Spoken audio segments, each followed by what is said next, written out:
va reprendre et donc terminer cette deuxième partie, puisqu'il y a une dernière courte partie après avec l'Erasmus Plus Yeti, la remise des prix des jeunes entrepreneurs innovants dans l'écotourisme.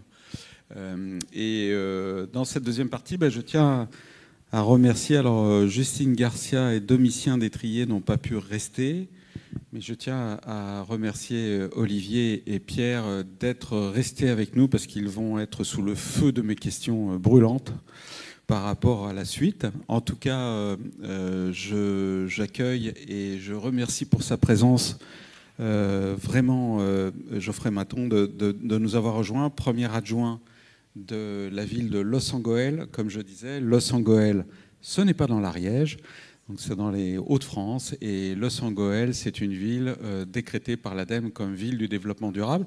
On avait déjà eu un aspect l'année dernière à Antibes dans la première édition avec le maire, avec Jean-François Caron. Monsieur Jean-François Caron va laisser la place à Monsieur Maton. Le 2 avril, c'est convenu comme ça pour que lui-même devienne maire. Et en tant que premier adjoint aujourd'hui, Geoffrey Maton a bien accepté de libérer du temps dont il n'a pas non plus beaucoup, je dois dire. Merci à vous, Monsieur Maton, d'être avec nous, vraiment. C'est un plaisir de vous avoir. Et je vous vois en vrai, non, mais je vous vois, parce que la seule fois où j'ai eu un contact avec vous, c'est au téléphone. Et je tenais vraiment à vous faire intervenir de suite, et avant Nicolas Monco du ministère de la Culture, dans la droite ligne. Alors vous n'avez pas entendu tout ce qui a été dit avant la pause avec l'Ariège, mais vous connaissez, puisqu'on a échangé par téléphone, le projet de Move for the World Occitania. Donc je souhaiterais... Et j'imaginais et je souhaitais vous consulter pour imaginer un Move for the World ou en tout cas un défi Tour Jeune avec des jeunes en décrochage scolaire sur le bassin minier afin de savoir s'il serait pertinent de pouvoir les accueillir dans une dimension culturelle. Ça, j'ai bien compris qu'il n'y avait vraiment aucun problème, mais aussi dans une dimension écotouristique, c'est-à-dire qui associe l'écologie. Donc je tenais vraiment à vous remercier que vous soyez là et cette question, je voulais que vous puissiez nous faire partager les quelques remarques que j'ai eues en primeur lorsqu'on s'est appelé au téléphone et qui montrent toute la richesse de votre territoire sur ce sujet-là. Merci. Très bien. Écoutez, merci beaucoup pour l'invitation. C'est un plaisir partagé. Donc, effectivement, donc moi, je suis du coup le premier adjoint de la ville de Los Angeles. Effectivement, je vais succéder à Jean-François Caron. Jean-François Caron, avec qui je travaille depuis plus de 20 ans. Puisque j'ai travaillé longtemps dans les services, j'ai été directeur général des services et donc j'ai pu élaborer avec lui et participer au développement de ce projet qu'on essaye de faire sur notre ville. Donc Los Angoël, c'est une petite ville de l'ex-bassin minier en Hauts-de-France qui a 7000 âmes dans son territoire. Et notre ville s'est d'abord développée autour de l'agriculture dans les années 1500. Et puis, effectivement, nous avons connu une grosse activité charbonnière. Et donc, nous avons connu 150 années d'exploitation charbonnière, donc de l'exploitation de ressources naturelles, qui par définition sont donc limitées. Et donc, cette activité charbonnière s'est terminée en 1986 chez nous, 92 pour l'ex-bassin minier. Et la ville de Los Angeles est reconnue pour sa volonté, du coup, de passer d'un modèle non durable, on pourrait le dire comme ça, c'est-à-dire vraiment de cette activité, en plus, qui était une mono-industrie. Donc, en 84, il y a eu vraiment l'idée de s'appuyer sur la culture pour essayer d'anticiper, d'amortir ce choc brutal, puisque en 86, quand les mines s'arrêtent, c'est le seul fournisseur d'emploi du secteur ou presque.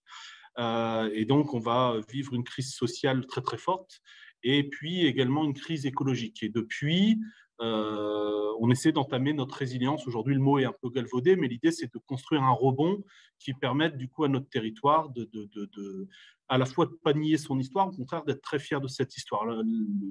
Et donc on est très, très fiers. Moi, mes grands-parents étaient mineurs. Et d'essayer de se projeter du coup sur un modèle de société, sur le développement de politiques publiques qui soit plus durable. Alors au départ, on parlait de développement durable. Aujourd'hui, on parle plus de transition parce qu'on se rend compte que le développement à tout va à ses propres limites. Et aujourd'hui, d'ailleurs, le mot sobriété est devenu à la mode depuis peu, mais ça fait longtemps qu'on parle de ces questions-là. Donc, cette histoire de l'os, elle est inspirante. Et ce projet qu'on essaye de piloter depuis maintenant près de 40 ans, sous la houlette de Marcel Caron, puis de Jean-François Caron, son maire, et puis avec l'équipe, nous, on va continuer à essayer d'amplifier toutes les expérimentations. On essaie de mettre en place effectivement des politiques publiques de transition sur l'ensemble des thématiques avec une approche systémique des choses. Et donc, voilà, il y a plein d'expérimentations qui ont été faites sur les questions d'énergie, par exemple. On a aujourd'hui, par exemple, une société qui s'appelle Mine de Soleil qui produit du photovoltaïque sur les toitures publiques avec du coup des habitants qui sont actionnaires, puisque toutes les transitions qu'on essaye de mettre en place, on s'appuie sur un socle très important de la question de l'implication des habitants. Et donc, que ce soit dans les expérimentations autour de la transition énergétique, de la transition agricole, par exemple, il y a à peu près 20% de nos terres qui sont passées en bio, et c'est un travail qu'on a opéré avec les agriculteurs et les acteurs de l'alimentation locale. On essaie toujours de mettre au cœur les habitants.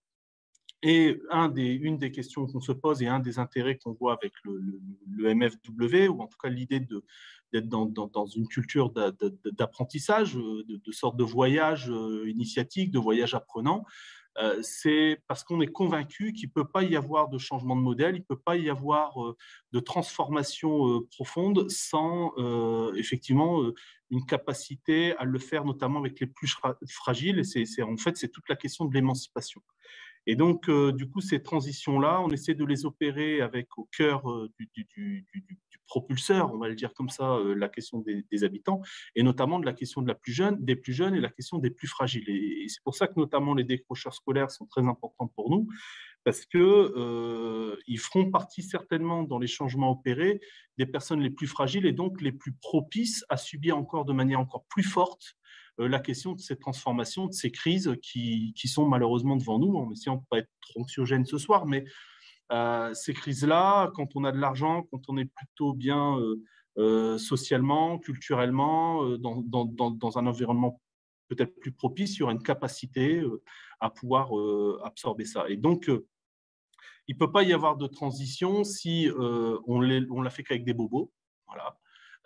Ou si on l'a fait qu'au bénéfice d'un certain nombre de bobos. Et donc, cette question des jeunes, cette question des jeunes décrocheurs, des publics les plus fragiles, c'est la question de comment on fait une transition juste pour tous, juste socialement, juste pour l'intérêt général de tous, et puis juste pour l'environnement. Et donc, on essaie effectivement de travailler sur un projet éducatif, notamment un projet éducatif de territoire avec nos centres jeunesse, avec nos écoles. Et d'ailleurs, nos 6 écoles sont labellisées École Développement Durable, hein, EDD. Et donc, il y a un vrai travail qui est engagé autour de ça. Et ce qui est intéressant aussi, c'est que ce travail qui est opéré, on essaie de le faire dans le cadre d'une communauté, mais qui soit ouvert aux autres. C'est-à-dire que comment on montre que tout cela fait système et comment on peut à la fois être dans l'essaimage de ce qu'on produit, mais comment on peut aussi être challengé par d'autres jeunes, par d'autres structures, etc. Et donc, on a développé depuis maintenant pas mal d'années. On a même une élue qui s'appelle Manuela Cavaco, qui a une délégation tourisme. On développe l'attractivité de notre territoire, pour faire connaître ces résultats qu'on a et essayer de partager vraiment dans l'esprit, vous savez, des communs, de comment ce qui est produit devient un bien commun et qui est du coup pas l'alpha et l'oméga. Tout ce qu'on fait n'est pas formidable, tout ne marche pas, mais justement, même ce qui ne marche pas permet d'être évalué et de se confronter au réel des autres et de partager, de voir comment il y a des choses qui permettent de faire avancer ou pas ces questions-là. Et donc, dans l'idée de pouvoir, par exemple, accueillir un groupe et de montrer ces résultats-là, qu'on a sur notre territoire. C'est aussi l'idée de permettre à des jeunes de bien aborder la transition par des éléments très concrets. On sait très bien que la transition, il faut qu'elle soit désirable, il faut qu'elle soit inspirante, il faut qu'elle donne envie. On pense qu'on a ces atouts-là, notamment parce que notre histoire, on en a gardé beaucoup de totems. On a les terris les plus hauts d'Europe, on a plein on a encore des cités minières, on a des actions concrètes sur le terrain aujourd'hui qui sont touchables, qu'on peut visiter.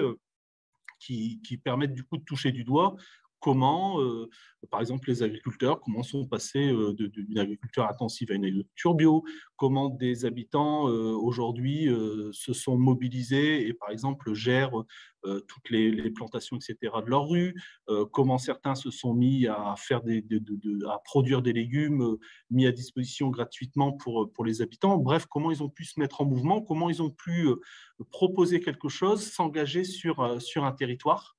Et donc, ce qui est intéressant, c'est que cet engagement-là, il faut pouvoir le nourrir.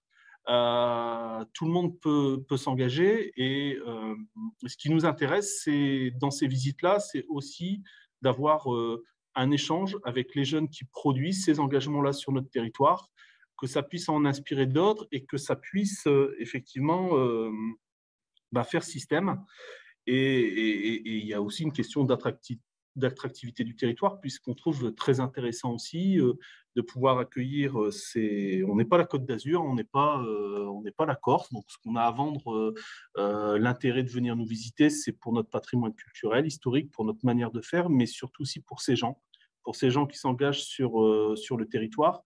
Et puisque l'idée, c'est de parler à des décrocheurs, donc peut-être des gens qui n'ont pas trouvé encore le levier pour justement s'émanciper, pour peut-être trouver le désir, en fait, de se mettre en action et d'engager un engagement qui leur permette de se constituer, de se structurer, d'aller de l'avant. Je pense que cette idée, ce projet en fait de visite, ce que moi je le mets plutôt sur le terme de sorte de voyage apprenant pour des jeunes décrocheurs, je trouve que c'est très intéressant de pouvoir offrir les conditions d'accueil de ce type de groupe-là. Et c'est très intéressant aussi pour les locaux de pouvoir les accueillir et de se re-questionner par rapport à ce qu'on essaye de faire justement nous avec les jeunes. Et donc je trouve que pour le territoire de Los, en tout cas pour notre commune, on y voit vraiment un intérêt, un échange dans cette visite qui pourrait du coup venir nourrir ce qu'on essaye de faire et qui pourrait aussi venir quelque part évaluer, challenger un petit peu ce qu'on fait, notamment avec les jeunes, grâce à du coup peut-être ce nouveau regard, ces regards croisés en fait entre jeunes qui permettent du coup de pouvoir en sortir de nouveaux enseignements et bref, peut-être d'améliorer nos dispositifs et de faire aussi connaître ce qu'on peut faire sur le territoire. Donc voilà, moi je trouve cette initiative assez originale dans la manière dont on pense, parce que je pense que pour des décrocheurs, d'imaginer qu'on va démarrer par de l'écotourisme et une sortie, c'est pas forcément, quand on vous le dit la première fois, quelque chose qui fait sens en fait à la première parole. Mais dès qu'on prend un peu de recul et qu'on se rend compte de la mise en mouvement que ça peut opérer, en tout cas, nous, sur Los, on a été plusieurs élus à se dire que ça pourrait être intéressant. Alors, bon, il y a les conditions, il faut qu'on regarde encore comment ça peut se faire, à quelle temporalité. Enfin, il y a toutes les questions assez classiques en fait, quand on met un projet. Mais en tout cas, que ce soit sur le sens de l'histoire de notre territoire, des actions engagées, de la question de comment, à partir des opportunités aujourd'hui qui sont devant nous par rapport aux enjeux sociétaux, aux enjeux environnementaux, on arrive à du coup offrir des espaces d'échange, de réflexion et qui permettent peut-être à des jeunes de trouver enfin des leviers d'émancipation. Voilà, on a envie d'y contribuer et on trouve ça enthousiasmant de pouvoir rentrer dans cette dynamique-là. Merci, c'est exactement ce que j'attendais comme témoignage, donc ça c'est très riche. Alors immédiatement, et pour que vous puissiez rester un petit peu avec nous, j'aimerais que vous puissiez avec Pierre Torrente et Olivier Denay. Alors Olivier Denay est connecté depuis Bruxelles et c'est entre autres lui qui est impliqué dans le Move for the World avec l'OIRD, donc il vous a entendu. Maintenant, je suis sûr et j'entends déjà les jeunes de Belges dire « Oula, mais qu'est-ce qui va nous motiver pour aller venir dans le bassin minier, vivre des expériences waouh !» Alors là, ça sera, j'offrais l'occasion de bien travailler sur le projet et pour les inspirer. Et puis nous avons Pierre Torrente. Alors je pense que, je ne sais pas si vous le connaissez, mais en tout cas Jean-François Caron connaît très bien Pierre, puisque Pierre préside l'association de transition des territoires de montagne, dans lequel Jean-François Caron est lui-même impliqué. Voilà, donc ils ont bien accepté. Merci à tous les deux encore une fois d'être avec nous. Je vais laisser Nicolas Monco, donc, qui travaille au ministère de la Culture. Alors, je vais donner ton titre. Non, tu vas le donner toi, parce que ça y est, je travaille plus, moi. Vas-y, Nicolas, donne ta mission. Et puis surtout, bien sûr, ce que j'aimerais, c'est que tu puisses... Ce qui est formidable avec toi, c'est que tu nous suis depuis plus de 2 ans, que tu connais assez bien maintenant les actions de Defimed, que toi-même tu portes des actions, ou en tout cas tu tentes de les porter, de les développer autour du tourisme culturel, et de voir quel type de synergies peuvent être envisageables, en tout cas comment on peut, sans conclure rien du tout, mais envisager ces synergies par rapport à tout ce qu'on a entendu, et puis peut-être les questionnements aussi qui se posent, et les questions c'est le moment à poser à nos amis ici en visioconférence. On m'entend? Oui. Bonjour à tous, c'est mon tour donc maintenant. Donc bonjour à tous, je m'appelle donc Nicolas Monco, je travaille au ministère de la Culture dans ce qu'on appelle l'administration centrale. Dans l'administration centrale donc, et je suis chargé des questions, des enjeux du lien entre la culture et le tourisme au sens large. Et donc dans une délégation générale maintenant nouvellement créée, je tiens à le dire suite aux propos précédemment tenus, créée par Roselyne Bachelot quand elle était notre précédente ministre, qui s'appelle la délégation générale à la transmission au territoire et à la démocratie culturelle, et notamment autour de cette notion de droit culturel dont le ministère se saisit à présent en lien avec la dynamique des territoires et avec un mot entre nous, entre collègues, et dont nous parlons à l'extérieur, il s'agit effectivement de partir des habitants et non plus d'être dans une démarche descendante, c'est-à-dire de porter la culture, mais au contraire de comprendre qu'il en va de la participation de tous à la vie culturelle sur le territoire, et donc autour de cette notion de droit culturel, de commun, etc. Alors évidemment, c'est une amorce. On va probablement mettre beaucoup de temps à ce que ces pratiques évoluent, parce qu'il s'agit en fait dans chacune de nos démarches et chacune de nos actions de faire transformer des pratiques. Et à l'intérieur de cette délégation, il y a donc la question du tourisme en lien avec le territoire. Ce qui veut dire que les débats auxquels j'assiste aujourd'hui, passionnant d'ailleurs la précédente séquence, je voulais le dire, parce qu'elle était extrêmement dense et vraiment, elle posait énormément de questions, et surtout elle m'a amené à beaucoup de modestie.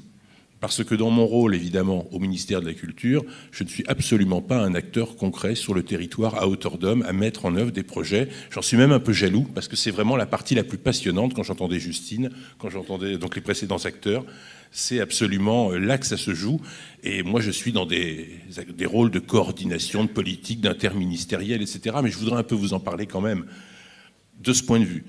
Mais le travail du tourisme sur le territoire, véritablement, c'est vous les acteurs, donc ça nous rend bien modestes, nous, à Paris.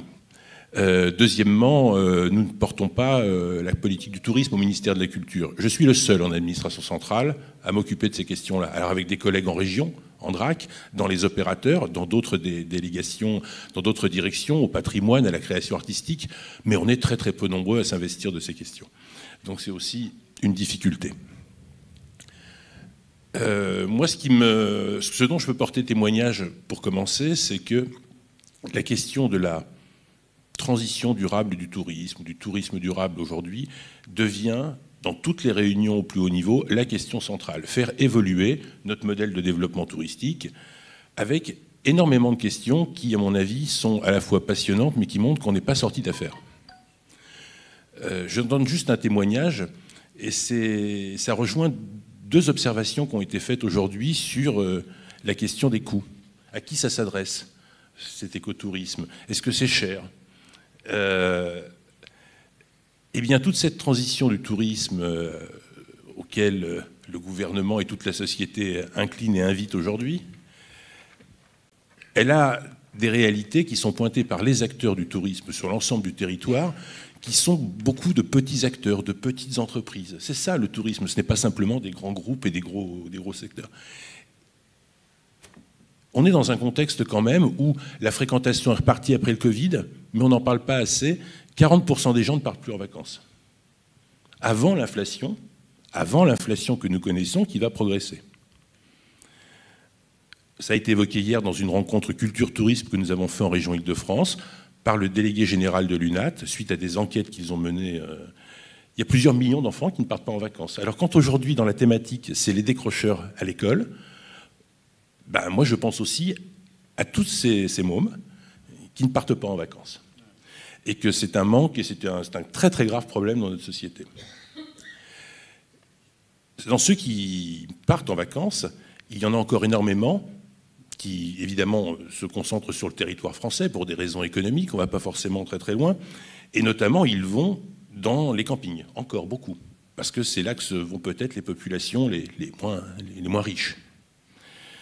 Eh bien, le président de la Fédé des campings, la Fédé nationale de l'hôtellerie de plein air, était là hier aussi dans les rencontres, expliquait une contradiction. Ces campings, ce sont tout un tas de petites entreprises, beaucoup des fois familiales, ou des collectivités, des campings municipaux, des choses comme ça.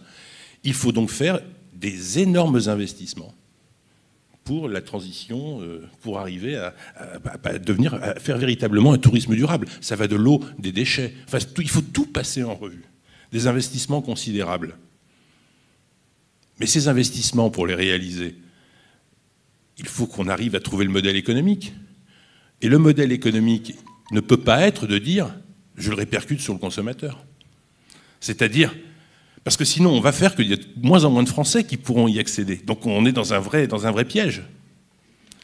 Et donc au bout du bout, la question est de dire on s'en sortira sans avoir trop de répercussions sur les coûts en massifiant. C'est par le volume qu'on va s'en sortir. Ben bien sûr, donc on se rend compte, mais c'est économiquement juste. C'est-à-dire qu'on ne pourra pas à un moment réaliser tous ces efforts que l'on veut sur le tourisme sans se piéger et probablement refabriquer de la concentration, parce que sinon les structures n'arriveront pas économiquement à le faire. Et moi je ressors aujourd'hui avec un autre sentiment, je l'avais déjà l'an dernier parce que j'ai participé également aux rencontres de Défimed aux premières, c'est que je pense que tout ce qu'on fait là, tout ce que vous proposez, ce que moi je ne fais pas, que vous faites, ne coûte pas cher. J'en suis profondément convaincu. Et par contre, c'est riche d'une chose, c'est que, et si vous avez mis la jeunesse au centre, c'est que par l'éducation, petit pas par petit pas, de proche en proche, en misant sur les nouvelles générations, on doit probablement être capable, me semble-t-il, de faire évoluer les comportements et ne pas répondre systématiquement, comme le fait aujourd'hui l'économie ou les collectivités, par des investissements pour avoir des poubelles avec du tri sélectif, enfin avoir tout un tas de choses, c'est-à-dire...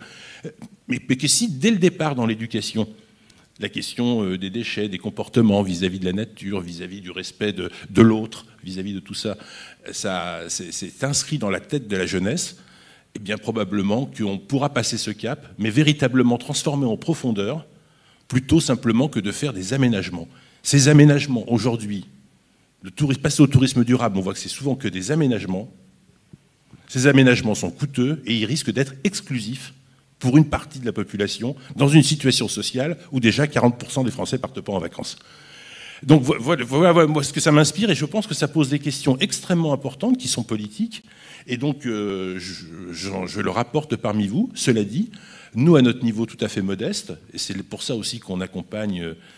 qu'on soutient l'action de Défimed, c'est que nous ne portons pas la politique du tourisme au ministère de la Culture, mais nous savons toute l'importance de la culture dans toutes ses dimensions, comme vient de le dire le premier adjoint de Los Angeles, dans toutes ses dimensions, la fierté d'un territoire, son patrimoine immatériel, la rencontre avec les habitants, découvrir les coulisses de la vie locale, tout un tas de choses, effectivement, sont là des trésors et des pépites qui peuvent parfaitement intéresser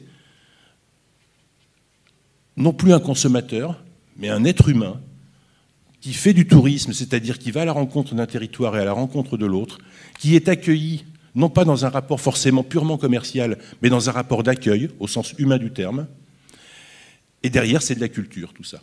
C'est retisser du lien culturel, et c'est là peut-être qu'on a, nous, un rôle à jouer, déjà en mettant à disposition, par les compétences propres du ministère de la Culture et de tout son réseau culturel, toutes les ressources du territoire à partir desquelles on doit pouvoir probablement renouveler, diversifier et surtout enrichir une offre.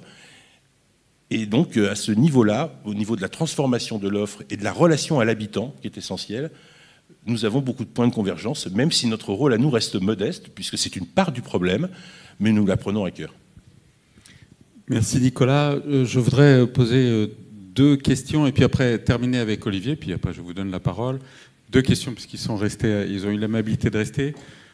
Pierre, tu réagiras, s'il te plaît, après M. Maton, mais je sais que tu peux réagir aux propos de Nicolas Manco, à propos de la massification. C'est-à-dire que le grand danger, et tu l'as souvent répété, c'est cet écotourisme qui s'emballe, qui n'est plus élitiste, non pas au sens, parce que je suis mon maître, hein, mais non plus au sens financier, mais au sens qu'il devient populaire, qu'il est donc adopté par une masse de gens de plus en plus importante et qui perd de sa dimension écotouristique. Donc, est-ce qu'on est dans une impasse systématique ou est-ce qu'on peut en sortir? Mais auparavant, je voudrais demander à Geoffrey, ça a été dit dans la journée, est-ce que vous ne redoutez pas, tout de même, puisque vous êtes une petite commune de 7000 habitants au niveau du nombre d'habitants, est-ce que vous redoutez pas, excusez-moi, cette masse, le fait que vous deveniez attractif, admettons grâce aussi en notre contribution à travers des films faits par les jeunes, et que des gens se rendent par horde dans l'Ossongoël, vous envahissent et ne soient pas acceptés par la population. La population est-elle consultée, est-elle prête à intégrer ce type de mouvement? C'est mieux que ça. C'est mieux que ça. D'abord, la ville de l'Ossongoël, on est submergé de demandes. On est déjà submergé de demandes. Alors, plutôt des publics que de professionnels, élus, techniciens, étrangers. On a reçu des Coréens, des Allemands, plein de délégations. On a l'habitude de recevoir beaucoup de délégations. Et comme je vous le disais, l'idée, c'est de le faire avec les habitants. Et donc, par exemple, il y a un mouvement de formation des élus. On met aussi sur des grands événements les habitants en situation d'accueil de ces délégations. Par exemple, on devait accueillir la COP21. Bon, malheureusement, avec les événements du Bataclan, etc., ça a été annulé. Mais il y avait une visite, par exemple, avec plein de présidents, de ministres qui devaient venir de partout. Et on avait formé nous-mêmes des ambassadeurs de l'OSS, donc des bénévoles, des gens qui parlaient différentes langues, par exemple, tous les habitants de l'OSS qui avaient envie d'être ressources pour pouvoir accueillir dans les meilleures conditions et donc d'être en capacité de pouvoir présenter son territoire et d'être partie prenante. Donc l'idée, c'est que ce soit juste une sorte d'espace visité où on subit le tourisme au sens tourisme classique du terme, mais c'est comment notre population aussi devient des sortes de greeters, en fait. Des sortes d'ambassadeurs, mais au sens propre du territoire, c'est-à-dire comment à un moment donné, ils y trouvent aussi un rôle. On pourrait même imaginer dans ce tourisme-là, et c'est pour ça que l'esprit Greeters, c'est quelque chose que nous, on a en tête, mais il y a aussi une culture locale. Il y a par exemple de la cuisine locale, il y a des plats typiques de notre région. On avait même imaginé que des gens pouvaient quasiment offrir des repas, vous savez, un peu dans l'esprit B&B, etc. Donc voilà, il y a des choses comme ça aussi qu'on peut imaginer. Donc c'est pas quelque chose qu'on doit craindre. Par contre, c'est quelque chose dans lequel on doit faire comme on a l'habitude de le faire, c'est-à-dire faire avec les gens et de voir comment ils peuvent trouver un rôle là-dessus. On a de la chance, c'est que ça fait 40 ans qu'on travaille ce côté un peu laboratoire, c'est-à-dire qu'on n'est pas des petites souris blanches à l'Ossongoël, mais il y a pas mal d'expérimentations qui sont faites. Les gens ont cette culture-là de se dire, bon, on va faire parfois des choses un peu atypiques, qui sortent de l'ordinaire, mais qui amènent une plus-value, qui amènent ce partage-là. Il y a aussi cette culture de la chaleur des gens du Nord, où on est très, très reconnus sur cette question-là. Et vraiment l'envie et la conviction que la transition ne peut pas se faire, que les transitions ne peuvent pas se faire qu'à l'échelle d'une petite ville comme la nôtre. Et notre responsabilité collective, c'est aussi de pouvoir s'aimer, c'est aussi de pouvoir du coup accueillir, partager cette expérience-là, se nourrir et rester une communauté ouverte. Donc vraiment l'idée, c'est de le prendre plutôt sur l'aspect opportunité.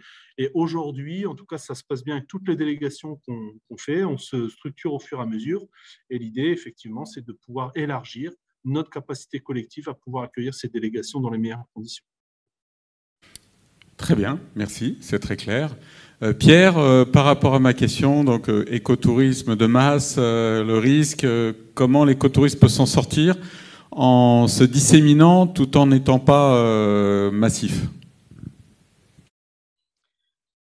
Oui, merci pour les interventions de cette deuxième partie d'après-midi voilà, qui m'intéresse au plus haut point. Effectivement, plusieurs enjeux. L'histoire du tourisme nous a montré, je ne vais pas le redire, je l'ai déjà dit tout à l'heure et je le dis assez souvent, il existe un cycle touristique qui fait qu'une minorité d'individus crée une destination ou un produit touristique et ensuite, si socialement cette minorité trouve sa place ça permet ensuite, ou ça entraîne que la masse la rejoigne. Donc là, il y a effectivement, et comme on a calé des modèles économiques des entreprises sur cette approche très quantitative du tourisme, cette dérive, comme l'a évoqué Nicolas tout à l'heure, arrive très très vite. Bien, ça c'est le premier point. Deuxième point, à la fois, et je partage tout à fait ce qu'il a dit, et cette année, on a des chiffres qui sont, j'allais dire, tout à fait inquiétants, c'est-à-dire que quasiment, c'était 56% de Français qui sont partis en vacances cet été. On était descendu à 51% au moment de la crise de 2008. On voit bien que les crises viennent chaque fois nous ramener un petit peu à la réalité. Il faut pas se tromper. Presque un Français sur deux ne part pas en vacances. Et si on le regarde à l'échelle du monde, c'est moins de 20% des gens qui partent en vacances. Voilà. Donc, en gros, la majorité des gens n'accèdent pas aux vacances. Donc, on voit bien qu'on est face à un paradoxe.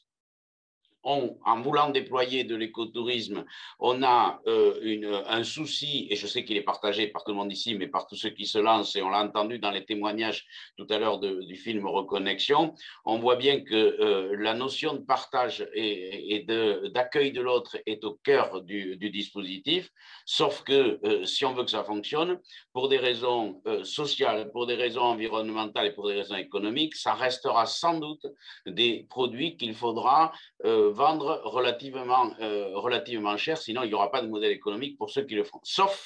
Sauf, et Nicolas l'a abordé, et j'allais dire à titre privé, je l'ai même vécu ce week-end, ayant consommé un produit écotouristique, la remarque que l'on s'est faite en rentrant du week-end, c'est qu'on avait été accueillis merveilleusement. Et pourquoi on est accueillis merveilleusement? Parce qu'effectivement, et Nicolas a prononcé exactement les mêmes mots que nous ce week-end, on avait l'impression qu'on n'était pas dans une démarche commerciale. Et on était accueillis par des gens qui avaient envie de nous faire partager leur expérience. Et pourquoi ça a été possible? Parce que en fait, cette activité-là, pour eux, est une activité complémentaire. Voilà. Elle vient leur ramener un complément de revenus, mais leur source de revenus est ailleurs. Voilà.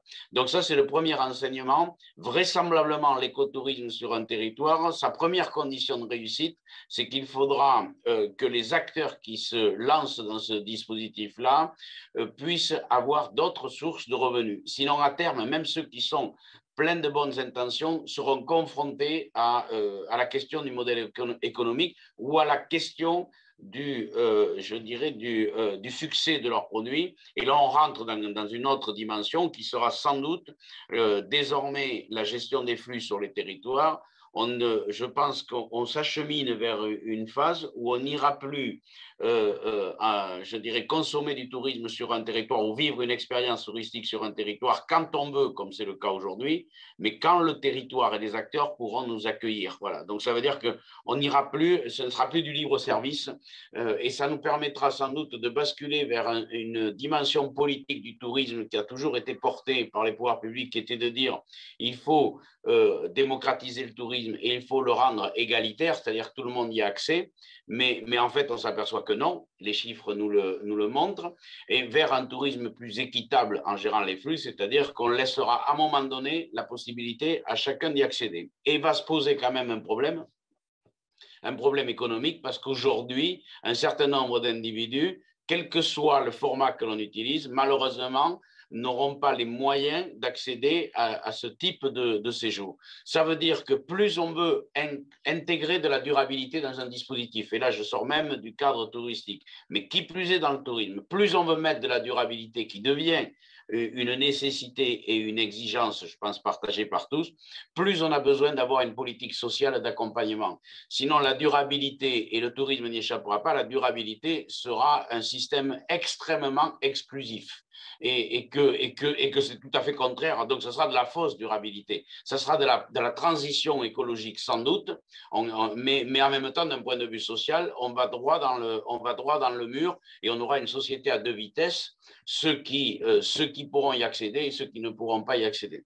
Donc là, il est du ressort et de la compétence de chacun, et notamment des territoires et des collectivités territoriales.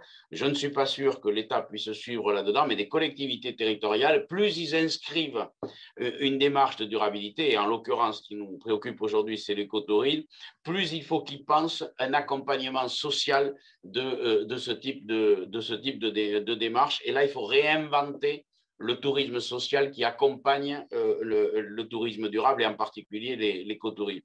Et c'est à ce prix qu'on y arrivera. Et le dernier point, et je m'en arrêterai là, mais si on veut réussir également ce pari et si on veut toujours offrir au plus grand nombre la possibilité d'aller vers le tourisme, il ne faut surtout pas opposer ces formes de tourisme de type écotouristique que l'on jugerait aujourd'hui des bonnes formes à la mauvaise forme du tourisme qui est plutôt le tourisme de masse. Mais il faut que l'on réfléchisse collectivement, et c'est pour moi le défi du XXIe siècle, comment rendre le tourisme de masse le plus durable possible.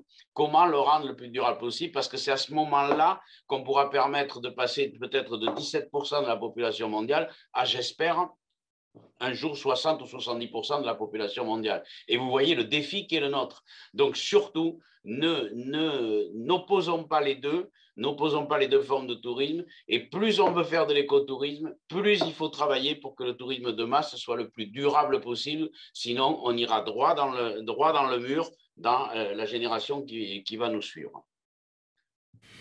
Merci Pierre. Nicolas voulait réagir. Non, juste à nouveau apporter témoignage de la journée d'hier où j'ai participé. Donc c'est la région Île-de-France. Elle est un peu particulière, comme la région Côte d'Azur d'ailleurs. Une des grandes tendances aujourd'hui, d'ailleurs héritée de la crise des subprimes aux États-Unis en 2008, c'est le tourisme d'ultra-proximité, c'est-à-dire découvrir des ailleurs proches, redécouvrir son territoire. Et ça peut être un formidable laboratoire quand même pour essaimer ces nouvelles démarches, le travail qui est engagé par Defimed en direction de la jeunesse, mais toute votre expérience peut aussi se décliner, et ça a été au cœur des débats d'hier, je peux en témoigner, pour labourer un territoire, y compris celui d'Île-de-France, riche en parcs naturels régionaux. Ils étaient présents en expliquant qu'ils avaient des démarches extrêmement rigoureuses sur l'approche de la nature, sur le fait de ne pas évidemment abîmer, le fait d'avoir une gestion complète de son parcours, de ses déchets, tout un parcours éducatif, le lien entre éducation, tourisme, etc. C'est des démarches qu'ils font. Eh bien aujourd'hui, même un jeune qui ne part pas en vacances en Île-de-France, et la région l'a rappelé, on peut, avec un pass Navigo jeune qui ne coûte rien, faire le tour de la région, aller au fin fond de la région, dans les bois, dans les forêts, dans les parcs naturels régionaux, découvrir et être accueilli par une population, par des habitants. Donc, même s'il y a toutes ces difficultés, si 40% des Français ne partent pas en vacances, il ne faut absolument pas lâcher ce que vous faites, je pense, parce qu'on peut même le décliner très proche de soi, autour de soi, pour... enfin voilà, il y a beaucoup de pistes là-dessus.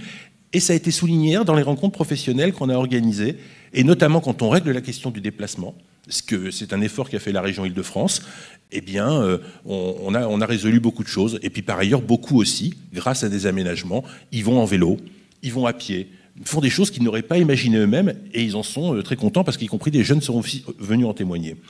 Donc je pense qu'il y a plein de solutions, néanmoins, mais je suis d'accord avec Pierre, il faut probablement transformer au fond le modèle, c'est peut-être remettre l'humain au centre. De toutes les façons, le tourisme, c'est de la rencontre, c'est de l'humain avant tout. Hein. On est en train aujourd'hui de nous vendre que c'est essentiellement du numérique et qu'on finira tous dans le métavers. Dans la réalité, c'est une expérience humaine, le tourisme. Et je voudrais juste, peut-être une dernière intervention plus tard, mais expliquer aussi, comme le disait monsieur le premier adjoint à Los Angeles, que nous aussi, les moyens qu'on a et qui nous ont été donnés par des plans gouvernementaux, c'est aussi de pouvoir organiser donc ce type de rencontres dont je parle, et notamment autour des enjeux du tourisme durable. On l'appelle comme ça aujourd'hui parce que On n'a pas été jusqu'à écotourisme, mais nous organisons des initiatives la prochaine au mois de mars, des rencontres nationales, et je pourrais en redire un mot si tu es au courant, pour justement faire se confronter d'une part les points de vue et aussi peut-être permettre de montrer beaucoup de cas concrets qui peuvent être des bonnes pratiques et donner des idées et surtout s'encourager les uns les autres. Merci Nicolas. Olivier, je suis très content que tu aies pu rester connecté et que tu aies pu écouter tout ce qui a été dit, parce que comme cela aussi, tu étais dans l'Ariège, mais tu comprends toutes les ramifications qui peuvent exister à travers les interventions. Et puis j'espère de tout cœur, on va voir avec... je fais un petit clin d'œil à Manuela si elle est connectée, hein, Geoffrey, mais en tout cas, on va voir si nous pouvons vous faire venir, peut-être en 2023 ou en 2024, sur le bassin minier à Los Angeles, venir des jeunes en décrochage scolaire de Bruxelles, venir donc dans un Move for the World, découvrir ce bassin minier étonnant, riche en perspectives et en rencontres, en métiers, il l'a bien expliqué Geoffrey, en dynamiques qui peuvent être très inspirantes pour les jeunes. Donc voilà, mais je te laisse peut-être, si tu souhaites réagir, dire quelques mots, Olivier.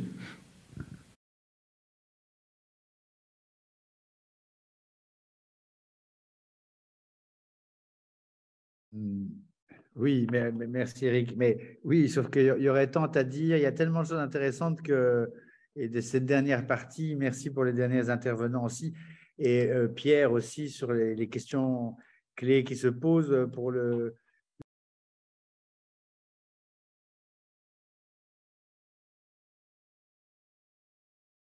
Quoi ? Olivier ne m'entend plus non plus. Olivier, on ne t'entend plus, donc tu m'entends, ça va ?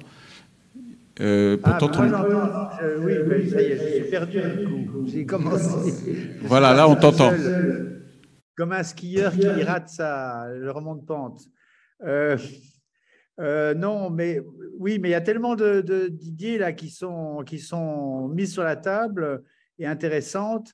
Il est clair, je crois que nous serons très intéressés d'organiser peut-être une rencontre à 1 heure de Bruxelles avec quelques-uns de nos jeunes pour rencontrer monsieur Geoffroy Maton. Hein, on peut organiser quelque chose dans les mois qui viennent sans problème. Je voulais juste dire que plusieurs petites choses, toutes petites choses. Les décrocheurs, etc. En fait, c'est pas une... Ce qui est intéressant, ce qu'on a pu, nous, découvrir parce que c'est pas une qualité être décrocheur et du coup, on les met dans un dispositif. Mais les décrocheurs, ce sont des individus qui ont été confrontés à un certain type de problématique et qui ont un certain vécu. Et c'est un élément ça important. Donc, dans les dispositifs qu'on met en place, ces dispositifs prennent aussi une densité et un sens, et que leur regard sur l'expérience écotouristique qu'on veut leur faire découvrir peut être intéressant par rapport au vécu qu'ils ont et qu'ils portent en eux. Et un jeune qui a suivi un cursus habituel et normal, ou un jeune qui a été confronté aux épreuves de ce qu'on appelle un décrocheur, et Dieu sait quelles sont ces épreuves des jeunes avec lesquels nous sommes quotidiennement confrontés, mais il y a en eux une force et des ressources absolument uniques et inouïes. Et donc, c'est aussi ça qui nous intéresse dans la démarche que nous montons avec DefiMed, c'est le regard qu'eux vont porter sur cette dynamique de développement écotouristique, et la porte que l'écotourisme ouvre à une infinité de nouveaux métiers. Bon, ce que disait, très important aussi, ce que disait Pierre, sur à ne pas opposer au tourisme de masse. Moi je crois que de ce qu'on a pu voir, parce qu'on est en train de préparer un move for Tunisia. Et là, on peut parler, c'est un des pays où on a le plus beaux exemples de la destruction d'un écosystème à tous les échelons, hein, culturel, naturel, environnemental, etc., par une politique touristique de masse. Et ça, c'est clair que quand même, l'évolution va faire que ce tourisme de masse il va être ou abandonné ou il va devoir se transformer. Mais je ne crois pas qu'il s'oppose à un tourisme, à l'écotourisme. Je pense que simplement, les choses vont évoluer d'elles-mêmes et avec les acteurs qui vont être sans doute les moteurs dans leurs demandes, dans leurs attentes de ces évolutions. Mais il y a une troisième chose aussi. Je ne sais pas, je ne suis pas encore un grand spécialiste d'écotourisme, mais depuis 1 an et demi qu'on travaille sur cette dynamique avec des jeunes, etc., je découvre qu'il y a une telle infinité de possibles qu'on n'est plus dans une logique où le développement va vouloir dire d'augmenter le nombre, mais le développement va se vivre par la créativité que des territoires vont permettre ou offrir à d'autres à venir découvrir. Je pense qu'il y a une telle richesse. Et en fait, l'écotourisme et la culture, et il y a beaucoup de choses que l'invité du ministère de la Culture a amorcé. L'écotourisme intègre totalement des dynamiques culturelles. C'est intrinsèquement partie prenante, les dynamiques culturelles. Et les portes et les fenêtres et les développements de l'écotourisme sont infinis et ils vont vers tout ce qu'une culture peut porter, partager. Et puisqu'on en revient, comme on disait au début de cet après-midi, à l'humain, à ce que ce soit d'abord une dynamique humaine. Et pour terminer avec ce avec quoi je commençais, c'est bien cette dynamique humaine qui fait que l'écotourisme peut accrocher, mais des jeunes écorchés, des jeunes qui ont vécu des épreuves, et que l'écotourisme peut être permettre à ces jeunes de trouver aussi leur voie dans cette nouvelle approche, une nouvelle manière d'exister et une nouvelle relation entre soi et un territoire. Olivier, d'ailleurs, dans l'extrait de Move for the World chez les Maasai, avec ces jeunes décrocheurs, donc très émus de constater, il le montre dans le film, que ces Maasai n'ont rien et que le peu qu'ils ont, ils le partagent. Et comme ils disent, on n'a jamais vécu ça, malheureusement, chez eux, dans leur famille et dans leur histoire. Donc c'est quelque chose qui les marque profondément.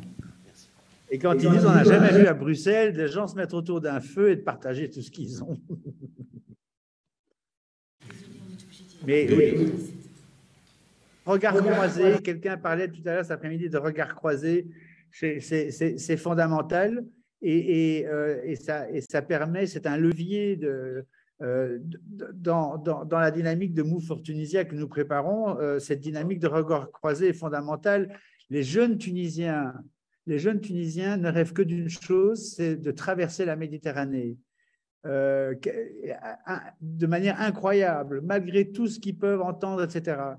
Les jeunes qui vont venir de Bruxelles et qui vont rencontrer ces jeunes Tunisiens, ces regards croisés peuvent permettre totalement de revoir tous les schémas mentaux et tout l'imaginaire qui se construit, et tout ça en lien avec un territoire.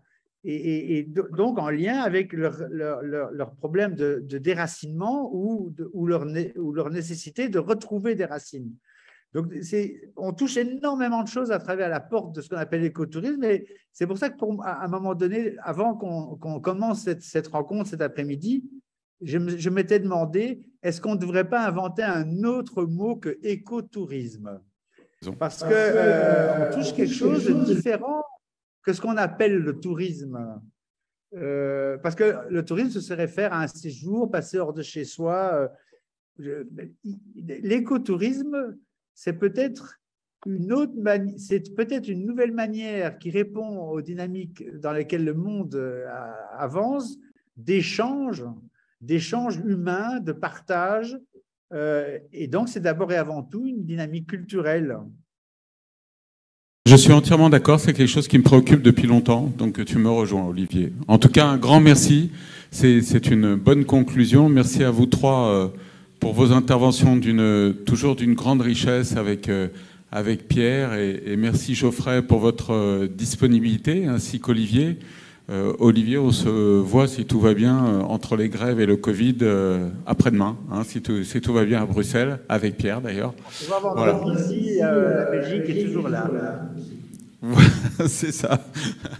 Très bien. Je vais quand même laisser réagir Amélie et François, ce qui m'intéresserait, on a la chance avec vous, d'avoir un regard très pertinent et très concerné par des FIMED, puisque vous, évidemment, tout ce qu'on fait, vous êtes concernés et associés. Vous êtes nouveaux administrateurs depuis 6 mois dans des FIMED.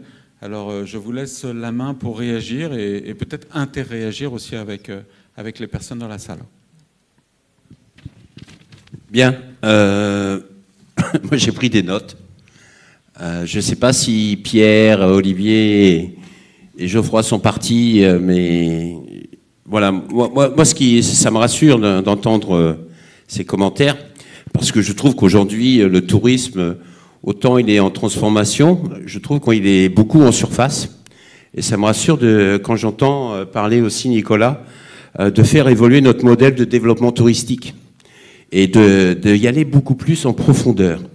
Je crois que c'est quelque chose d'extrêmement important et que c'est vrai que ce modèle traditionnel d'augmentation du coût de la vie, de le faire payer par le consommateur, ça ne peut plus continuer parce que le consommateur ne pourra plus payer.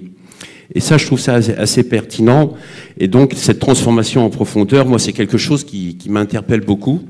Et je crois qu'aujourd'hui, on a les outils, même s'ils ne sont pas parfaits, mais ils existent. C'est juste une question, c'est comment on peut rassembler les personnes ensemble. Et Geoffroy a parlé d'une chose qui, pour moi, est importante, c'est de développer des projets communs et où tout le monde y trouve des sens, de la fierté. Tu parlais d'éducation, Nicolas, de civilité, d'éducation, de comportement, vraiment d'envie d'appartenir à quelque chose qui nous donne la banane, quoi. Moi, j'aime bien utiliser ce terme, je trouve que c'est important. Et donc, pour ça, il y a vraiment une question de rassembler les acteurs, quels qu'ils soient, d'un territoire, et de progresser ensemble. J'ai bien aimé ce qu'a dit aussi Olivier, c'est que si on fait ça, en effet, je suis convaincu qu'il y a une infinité de possibilités. Par la créativité, les richesses humaines, les richesses immatérielles, le savoir-faire, les connaissances, les expériences de chacun, le vécu de chacun. Et c'est comment mettre ça en musique. Et vraiment sortir une mélodie qui fait sens. Et sans culpabiliser, parce que j'aime bien ce terme, comment rendre ce qu'a dit Pierre, comment rendre le tourisme de masse le plus durable possible. Je pense qu'il faut qu'on sorte aussi de ces schémas qui sont, culpabilisants ou accusateurs, etc. Mais de se poser les vraies questions, c'est de se dire comment on peut améliorer le schmilblick. Comment on peut avancer et avancer ensemble et co-construire ensemble. Et je crois que c'est là où la coopération est importante. C'est de sortir de ce schéma un peu binaire, de dire, ben voilà, moi je fais ci et je suis bien, et toi tu fais ça, t'es mal, mais de dire, ben voilà, qu'est-ce qu'on peut faire ensemble pour avancer ensemble. Mais le point le plus fort pour moi qui m'a beaucoup touché, et qui m'a, un peu ému beaucoup même, c'est ce chiffre qu'a dit Pierre et que tu as dit aussi, qu'il y a quand même 40 ou 51% des Français qui ne partent pas en vacances. Et je crois que vous avez tout à fait raison. Il faut remettre l'humain, mais l'humain au sens noble du terme. C'est-à-dire parce que des fois on l'utilise et quand même c'est quelque chose d'assez générique, ça fait bien sûr un rapport ou quoi que ce soit, et que vraiment d'avoir une véritable politique d'accompagnement social. Et je trouve que ça ne peut qu'enrichir. Et je rejoins ce qu'avait dit Olivier, que peut-être que le terme d'écotourisme, ou peut-être que le terme de tourisme doit évoluer.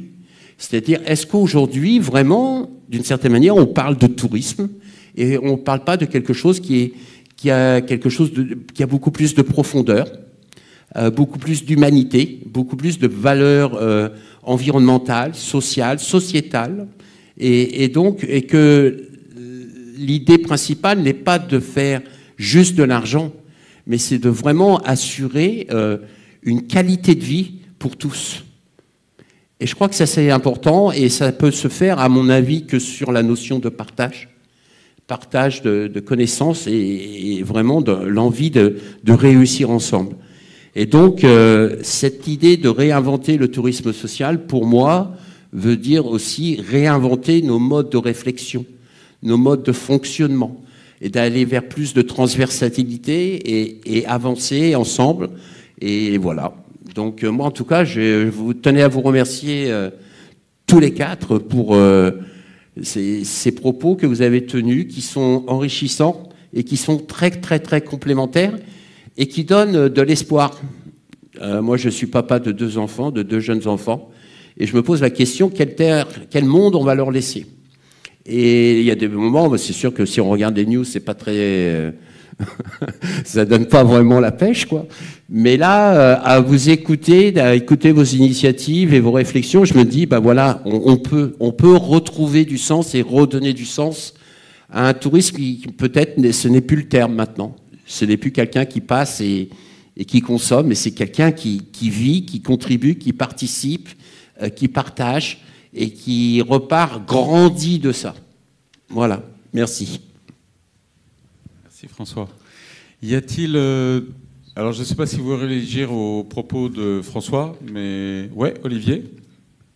Je veux juste dire une petite chose comme ça qui émerge suite aux différentes interventions. Quand on regarde l'histoire de notre société, on a inventé à des moments des méthodes, la santé par exemple. Nous avons tous le bénéfice d'une santé que nous ne pourrions pas nous offrir financièrement tout seuls. La culture, au début, il n'y avait qu'une certaine catégorie sociale qui allait à l'opéra. Tout le monde aujourd'hui peut aller à l'opéra. Les sociétés inventent des dispositifs qui permettent à un moment donné à une collectivité de bénéficier de certaines dynamiques dès lors que tout à coup on se rend compte qu'elles sont indispensables ou qu'elles deviennent indispensables ou pour respirer, pour nous développer. Je pense que l'écotourisme ouvre la voie à une nouvelle vision d'échange de l'humain et des humains autour de la planète et peut-être devient même une nécessité de partager et qu'on va certainement inventer aussi des modes de financement de ce type de dynamique qui doivent pouvoir rendre possible de le vivre collectivement et pas de le garder réservé à une minorité. Et je pense que des expériences, il faut peut-être regarder comment ça se passe dans des zones comme chez vous, monsieur Maton, et moi je suis très curieux de venir visiter. Je pense que le principal problème n'est pas toujours qu'un problème d'argent et de moyens dans ce genre de dynamique. Mais je pense aussi surtout que collectivement, on peut trouver des réponses à ces questions socio-économiques. Et avec des mécanismes, on peut inventer des mécanismes. Aujourd'hui, tout le monde peut aller au concert. Et la musique se développe, elle fait partie de notre patrimoine. Mais est-ce que c'est notre patrimoine aussi, le monde, le territoire, et tout ce qui s'y passe sur un territoire, tout ce qui s'y tisse, c'est un patrimoine. Et je pense qu'on va sûrement inventer une nouvelle manière de voir et on ne va plus acheter un voyage, on va sans doute aller dans des nouvelles dynamiques de partage et d'échange des ressources. Complètement, Olivier. Et comme disait mon amie Anne Essel, la fille de son papa Stéphane Essel, elle nous encourage à présent à tourner des films, vraiment parce qu'on est dans un monde aussi d'images, de retour d'expérience, c'est-à-dire de le faire savoir. Comment ça se transforme, ces rapports humains, comment ça s'expérimente. C'est pour ça qu'on veut faire appel aux jeunes, parce qu'ils sont authentiques, cash, directs, et qui vont pouvoir nous renvoyer un petit peu leurs sensations et leurs impressions et leur étonnement. Mais elle disait, après le film Reconnexion, qu'elle a beaucoup aimé, faites un film avec maintenant les acteurs eux-mêmes qui sont en jeu et qui effectivement nous rapportent cette dimension humaine dont vous parlez tous. Et je pense que c'est vraiment un des objectifs principaux.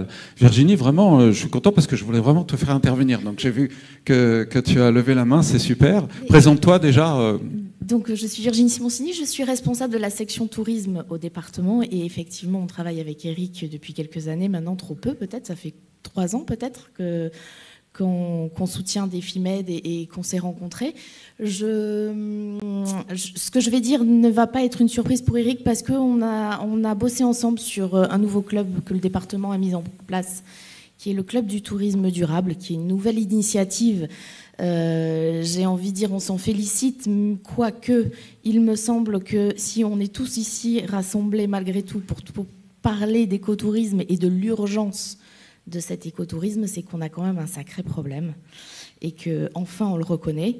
Le département a inscrit la politique du tourisme durable vraiment dans ses axes prioritaires depuis 2 ans à peine. Mais avant ça, c'est pas qu'on ne travaillait pas sur le tourisme durable. On a un plan vélo qui existe depuis des années. On a des rangs d'oxygène qui proposent des sentiers de randonnée qui existent depuis plus de 15 ans maintenant. Donc la durabilité du tourisme, ou en tout cas tout ce qui va être outdoor ou reconnexion à la nature, existait déjà, n'était peut-être pas assez valorisé. Et surtout, c'était une notion transversale sur laquelle on ne mettait pas forcément de mots. Aujourd'hui, on met un mot parce qu'on sent qu'il y a des mots, MAUX. Voilà. Mais au final, voilà, ça me paraît, voilà, c'est comme la journée de la femme le 8 février. Je trouve que voilà, tous les 8 février, c'est la journée de la femme. Bah, je trouve que le monde a un sacré problème à fêter toujours la journée de la femme. Voilà, ça devrait être quelque chose de normal. Voilà. Et tous les jours. C'est 8 mars, voilà. En plus. Le 14 février, c'est la Saint-Valentin. Oui, c'est peut-être ça. Et donc, pour moi, l'écotourisme, c'est quelque chose... On l'a inscrit, hein, on suit la démarche, on suit les idées, cette mode de dire « ok, on en parle ouvertement », mais pour moi, elle devrait être appliquée de manière transversale, mais même à tout.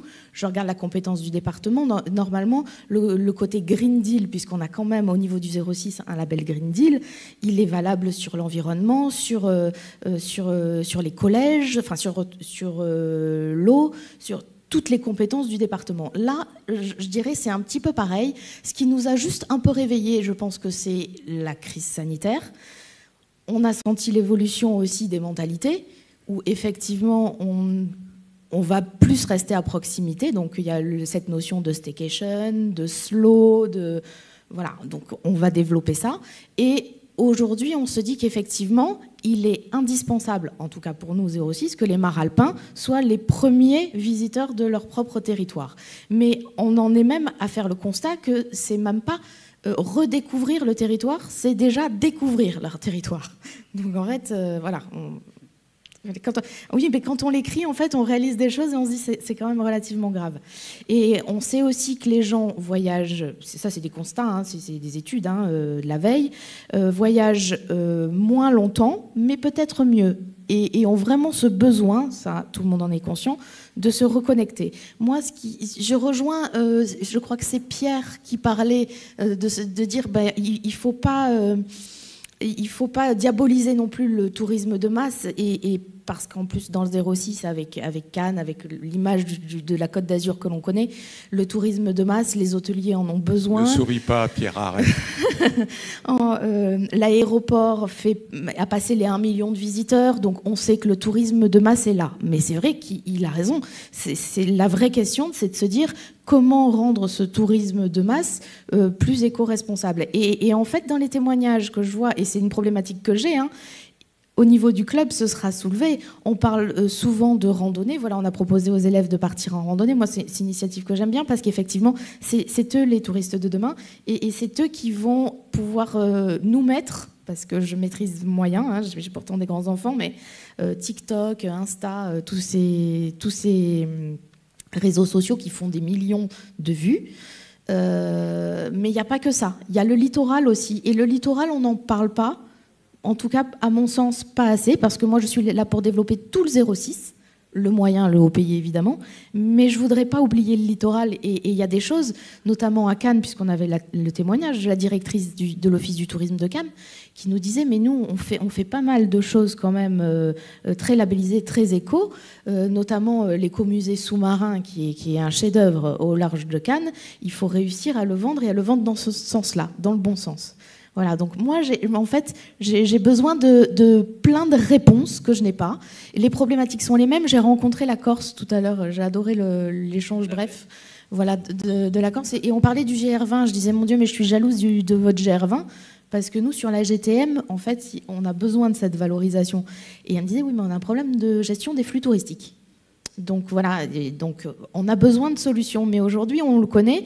Et voilà, est-ce que quelqu'un a des clés donc voilà, pour répondre à ces vraies problématiques, parce que c'est comme ça qu'on va avancer vraiment activement. Voilà, aujourd'hui on a besoin d'être dans l'action. C'est une excellente question. Ce qu'il y a, c'est qu'on va enchaîner avec l'Erasmus+.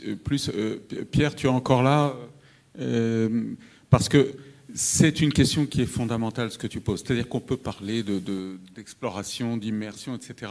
Pour un territoire, comment évaluer si cet écotourisme a effectivement des répercussions positives, économiques et bien sûr soutenables, hein, c'est évident. Comment la population intègre-t-elle, c'est ce que je disais, ces flux, même s'ils sont écotouristiques, est-ce qu'elle est prête à ça? Il y a quand même... il me semble, des points de vue à faire évoluer. Et c'est vrai que si on envisageait, comme on le souhaite, parce que c'est dans ma petite tête aussi, de mettre en place avec Defimet des formations pour les élus, je pense que c'est une des questions qui va revenir, ayant travaillé pour un maire pendant longtemps. Qu'est-ce que j'y gagne et qu'est-ce que mon territoire y gagne à développer l'écotourisme, franchement? Est-ce que Pierre, il y a, alors rapidement, parce que c'est un vrai sujet, une vraie table ronde, mais il existe quand même des choses à ce niveau-là? Il sourit. Oui, alors je prétends pas avoir la réponse, et puis surtout en si peu de temps, mais en fait, vous avez soulevé, madame, j'allais dire les questions du quotidien, mais qui sont en fait des questions essentielles, c'est-à-dire que la théorie est une chose, et ensuite, comment on la traduit dans les faits, dans les actions. Voilà, quand on est la Côte d'Azur, je comprends très bien que si on ne se préoccupe pas du littoral, on a fait tout faux.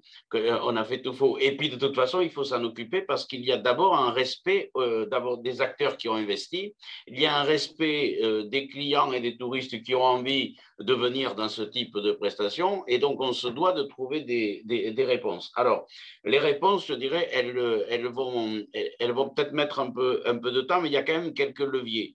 Premier levier, et effectivement, on commence à le faire, on le fait dans un autre domaine, et dans le cadre du plan Avenir Montagne, on parlait de Jean-François Caron tout à l'heure, sur la formation des élus aux démarches de transition. En fait, si je fais simple dans le tourisme, ce qui anime l'activité touristique depuis maintenant, et vous êtes bien placé dans votre région depuis l'hivernage des Anglais, c'est qu'il y a une succession de produits touristiques et de destinations touristiques qui sont créés par une minorité d'individus et qui sont rejoints par la masse, qui dévalorisent le produit parce qu'on ne fait que du quantitatif, et les touristes vont ailleurs, et ainsi de suite, on a un enchaînement. La transition du tourisme dont on parle, c'est de trouver la réponse aujourd'hui, c'est la cohabitation, et vous pourriez être un territoire expérimental à ce niveau, c'est de basculer de ce cycle en deux phases où une minorité attire la masse et la masse fait fuir l'élite et va ailleurs, à la cohabitation des deux. C'est-à-dire qu'il y a des lieux, et je pense à votre arrière-pays, où on peut déployer de l'écotourisme qui sera géré avec des petits flux, parce qu'il faut préserver la ressource, il faut préserver l'équilibre social de ces territoires, et il faut générer du développement économique, donc ça sera sans doute des produits un petit peu chers, et il faut sur le littoral absolument tirer le tourisme de masse vers le plus de durabilité possible, et se servir d'ailleurs de l'image de ce que vous allez faire dans l'arrière-pays au travers de l'écotourisme pour valoriser l'ensemble de votre destination, et faire en sorte que, à un moment donné, ceux qui pratiqueront le tourisme de masse auront envie de se comporter comme ceux qui sont dans des productions écotouristiques, et qu'en même temps, par moment, ils pourront y aller. Il va y avoir cette cohabitation des deux, et il n'y aura pas les bons d'un côté, les méchants de l'autre. Il y aura un écosystème qui va se mettre en place. Et pour qu'on y arrive, il y a un point essentiel, et vous êtes en charge au département des collèges,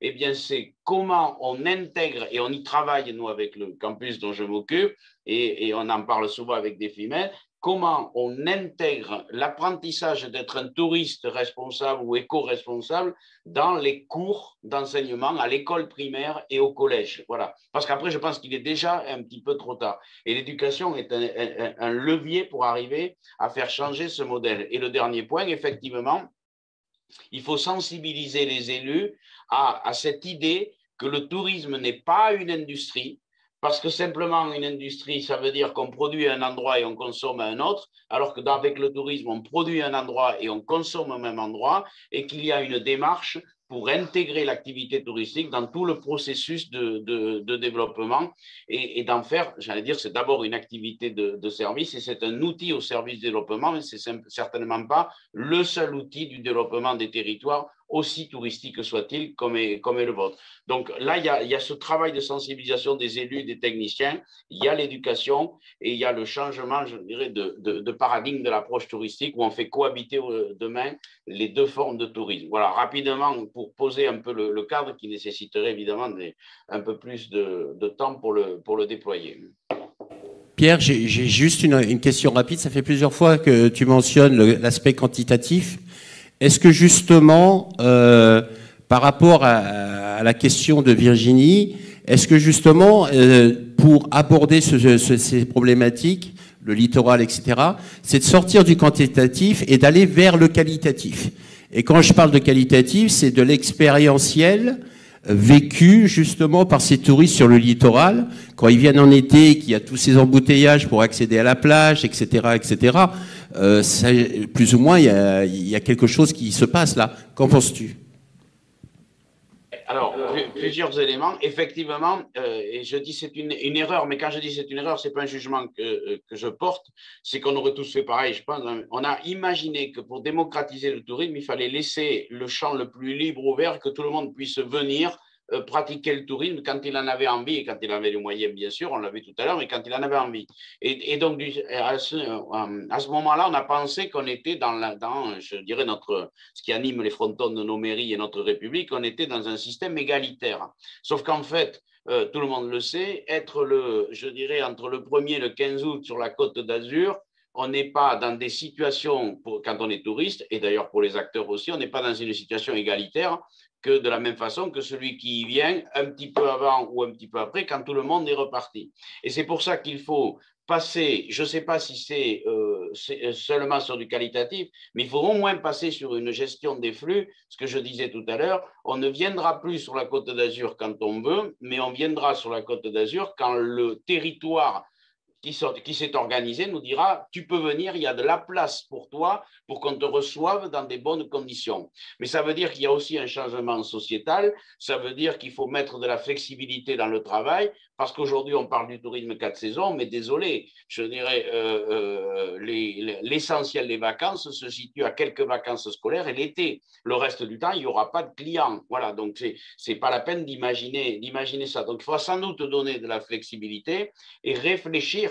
Et c'est sans doute modifier un petit peu, c'est ce que j'appelle le tourisme équitable, c'est-à-dire que chaque touriste qui vient sur la Côte d'Azur, quel que soit le moment où il vient, il est reçu toujours dans les mêmes conditions et avec, alors là je te rejoins, avec la même qualité, Et la qualité ne signifie pas du haut de gamme, c'est-à-dire ce n'est pas forcément des produits chers, c'est qu'en fonction de la prestation que l'on offre, on offre la meilleure qualité. Et une des façons d'y arriver avec le tourisme, et j'en ai terminé, je le redis, c'est que aussi important soit l'activité sur un territoire, si on veut remettre l'humain au centre, tel que ça a été dit plein de fois cet après-midi, si on veut se dégager un petit peu de l'activité commerciale, mais qu'en même temps ça génère des revenus, il faut que dans bien des cas, le tourisme soit sur un territoire une activité complémentaire. Il faut absolument développer les autres secteurs d'activité, agriculture, industrie, artisanat, si on veut s'en sortir.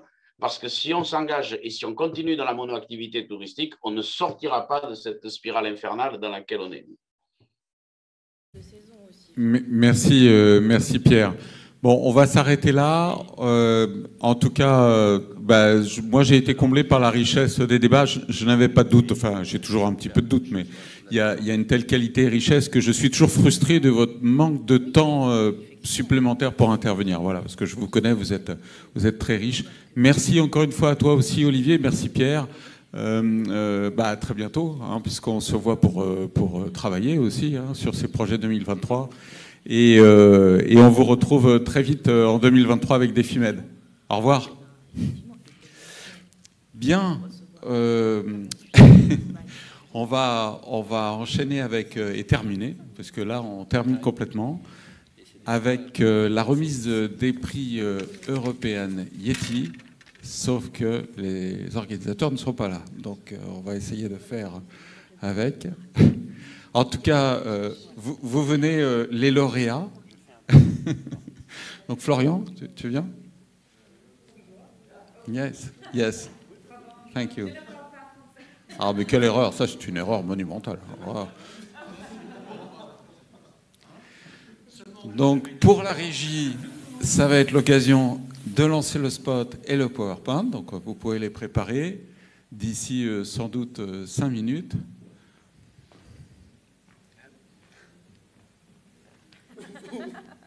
Vous avez le choix. Attention à ce soir roulette. Hein. Donc, voilà. Et surtout, il faut revenir dans le champ. Voilà. Pardon. Très bien. Vous êtes 3, non Pardon. Non, ça va commencer. Oui, ah bah oui, j'aimerais bien. You are not alone. Ah, ça roule. Ouais. Ah, ça m'a surpris. C'est un peu intimidant. C'est live. Oh. Are we live? Yeah, on YouTube, on Facebook. So, no, I didn't dress up.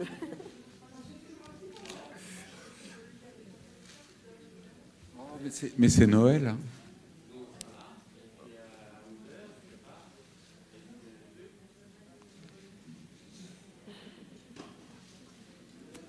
Ça va, ça a été la journée dans ce chaos total. C'est un peu le chaos. C'est un peu le chaos.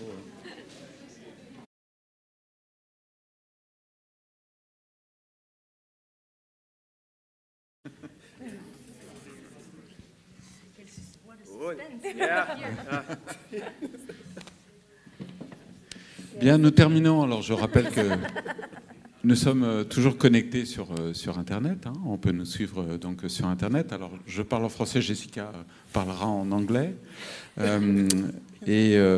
L'objectif de cette fin de deuxième journée, c'est d'honorer 3 jeunes entrepreneurs emblématiques de l'écotourisme qui ont été récompensés par l'Erasmus+ européenne Yeti. Donc bravo à tous les 3. Alors bien sûr que vous allez vous présenter votre activité. Je laisse quand même Jessica d'abord faire la présentation en anglais. Et Jessica, juste pour toujours nos formidables régisseurs, ce qu'ils doivent diffuser, c'est le spot d'abord, et ensuite ils seront prêts à diffuser le PowerPoint. C'est toi qui le présentes et tu leur indiques pour les pages. On fait tout en direct là. Hein. Vous avez présenter quel PowerPoint parce qu'en fait, il y en a qu'un des 3 qui... Ouais. Vous avez reçu le PowerPoint? Moi, j'ai envoyé le PowerPoint à l'adresse que tu m'as donnée. Ah, c'est le tien. D'accord. Pour mon projet, j'avais un PowerPoint de prêt en France. D'accord, ok. Alors quand tu présenteras le PowerPoint, si tu peux leur dire qu'ils puissent... voilà, les slides. Hein, d'accord. Ok. Voilà, on fait comme ça. Et le spot, c'est toi qui le lanceras.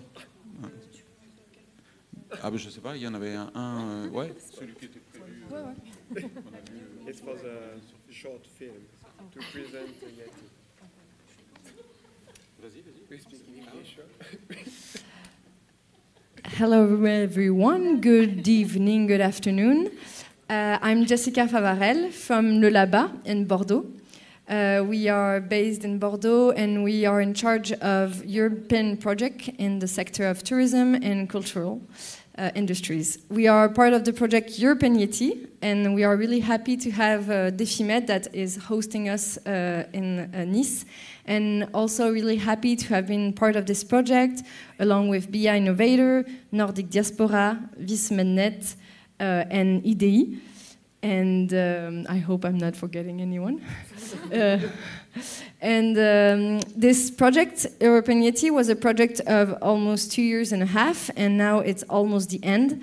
And part of this project, the objective of this project, the goal is to help entrepreneurs in ecotourism sector to have tools and to have tips to start a business in ecotourism. So it's for young entrepreneurs, and the idea of this project was to bring different tools. So the first tool was a platform that collects and gathers many initiatives, and this was based on DefiMed expertise with a map of Europe, and we element and give more initiatives around Europe with this map.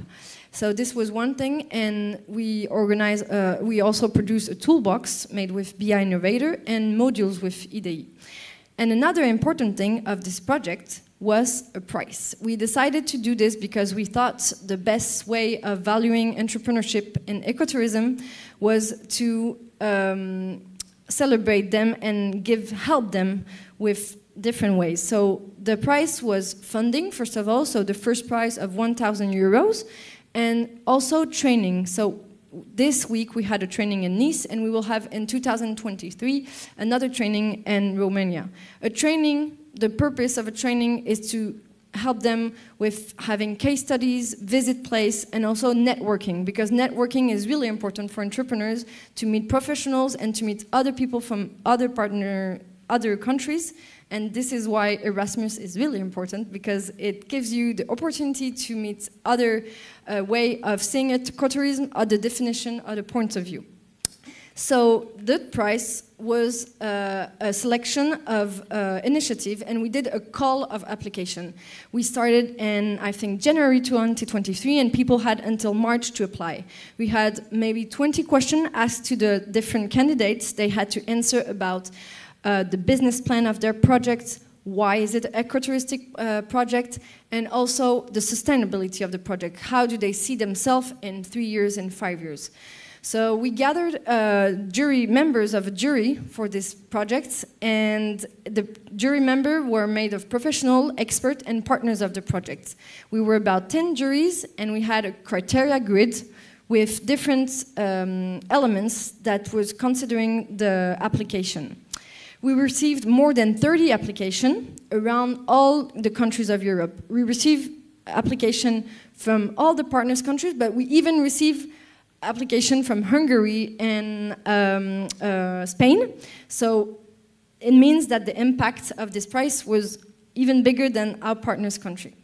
It was hard to decide, and we struggled for, I think it was 2 hours of debate among the partners, and we finally made a decision, and we announced the winners. And here today, we want to see them officially and give them the chance to speak about their project and to introduce themselves, because we did it all online. Some of us were in Ireland, but not everyone was with us. So we are really happy today to give the official prize, even though they already know they have it. It's not a surprise, but it's the chance for them to speak it out. So no suspense, but the third prize was given to Culturail, so Pauline David, that is with us today. And I will leave her to speak and show, first of all, we're going to show the little video, and then she can speak. So we can show a short video, I think. Oh no, okay, let's go for Culturail. Okay, thank you very much. And Pauline David. What about the video? Ok. Comment? Non, c'était... You're giving spoilers. It should go before. Yes. Yes, let's start with the... Okay. Oh my God. Okay, so... as you can guess from the name and from the image, maybe, this is about trains, and more specifically, a smartphone application dedicated to train passengers. I designed this PowerPoint in French because I actually introduced the project to the French railway company. Somehow I managed to introduce them to that. So this is the PowerPoint in French. I will introduce it in English. Let's go ahead with the concept. So next slide. So the concept is to create, because it doesn't exist yet, but one day maybe it will, an interactive application to accompany train passengers during their trip. I worked on a prototype which is on the train line from Milan in Italy to Paris in France. It's about 6 hours trip, so you have a lot of time to dedicate to whatever leisure you want. And I took this line quite a lot because I'm currently living in Italy. And so, yeah, I thought, what's missing to my trip? And I started to think about a concept. And so the more I talked to people and introduced it, I started to structure a little bit the idea. And it comes into 3 key points, let's say. The first one is a travel guide. So the train line, actually, the one from Milan to Paris, crossed a lot of points of interest, a lot of different regions, a lot of different landscapes. And so I thought, okay, it would be nice actually to just understand what I'm seeing from the train windows.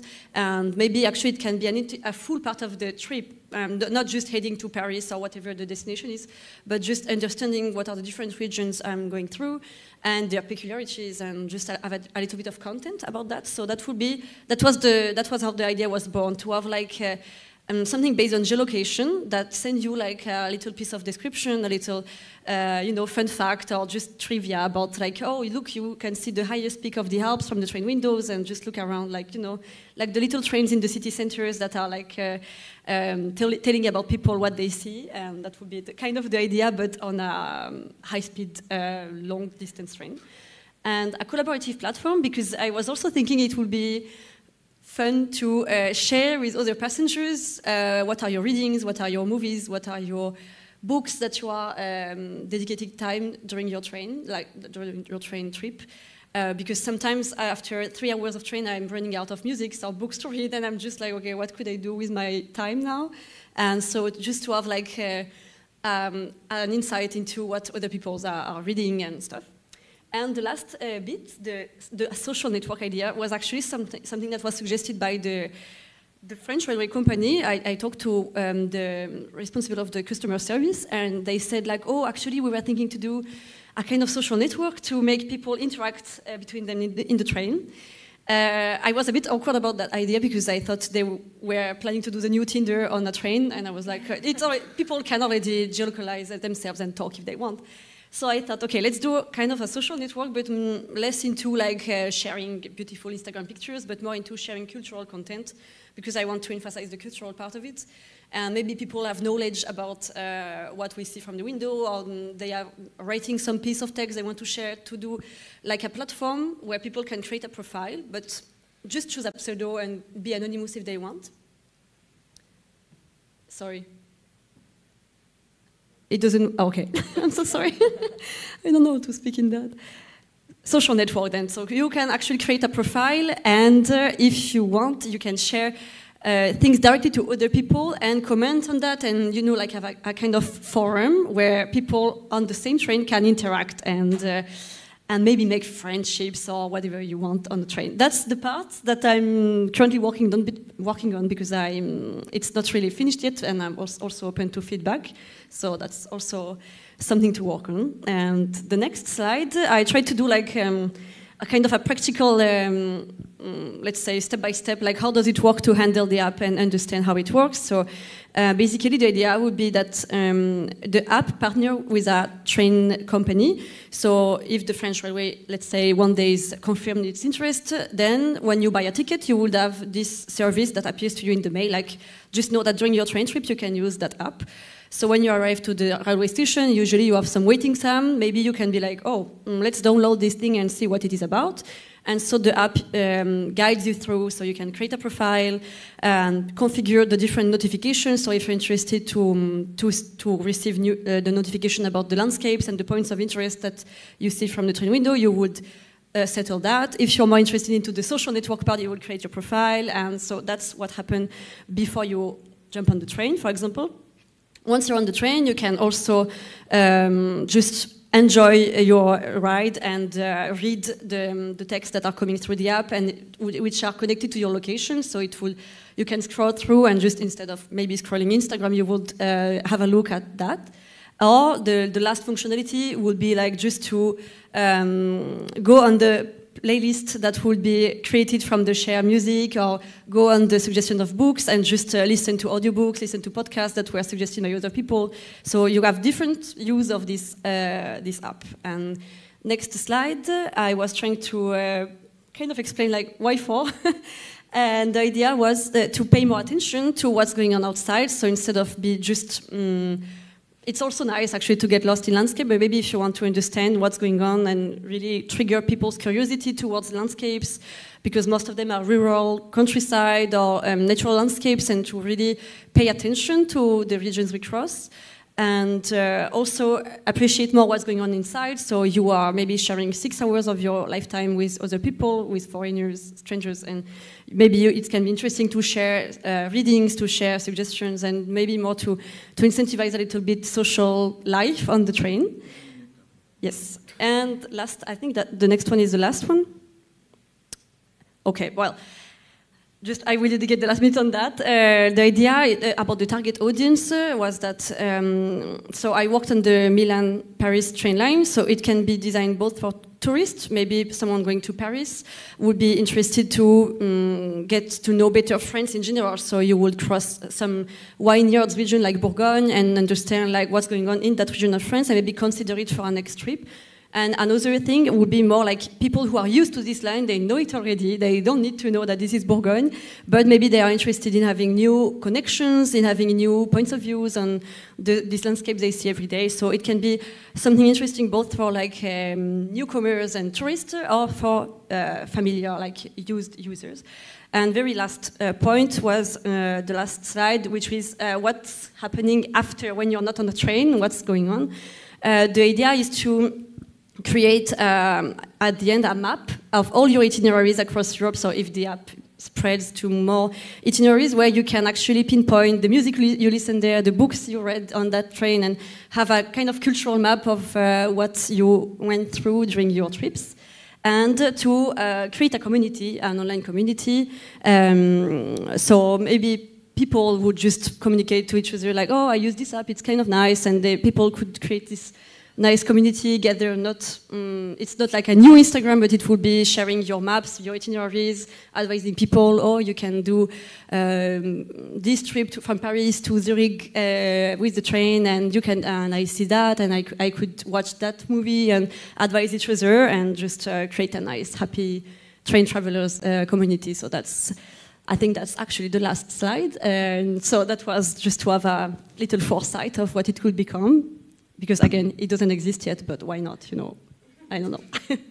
Thank you very much. Congratulations. And I'm looking forward, and we're looking forward for the next step, and hopefully it will get concrete soon. So that was for Culturail for Pauline David. And then the second prize isn't here today. It's La Plus Grande Tente du Monde in Saint-Denis. It's about how to gather a neighborhood around food and community sense and ecotourism and local neighborhood in France. And then the first prize, we couldn't decide. We didn't agree on one person, so we decided to give the first prize to 2 different persons and not split the prize, but give twice 1,000 euros. And so the first prize equally was given. So I have here Florian Vallée from Activandi, and congratulations again. And it was given to Sinead O'Brien from Ireland, Sinead, for Mungo Murphy. And so I will give you, Florian, or take the microphone. And these 2 activities, and these 2 activities are not project, but they already exist. Thank you. So Activandi is a website on mobile app to propose to reference sport outdoor activities for people with disabilities. We have adaptive walking, so it's a way with toilets, water, to try with a wheelchair, manual wheelchair. And we have cultural activities. And during the crisis, we create another platform website who called Active Experience. It's for traveling for this person in France or in international. We work with India, Iceland, Austria, for example. And we create a sports holiday. You make a ski holiday for multi-activity. You have between adrenaline, wakeboarding, ski nautic, for example, and more cultural activities. So it's very different. And we connect to this platform. You can make a sport every day, every week, and just want to make holidays in the universe. So yeah, it's great.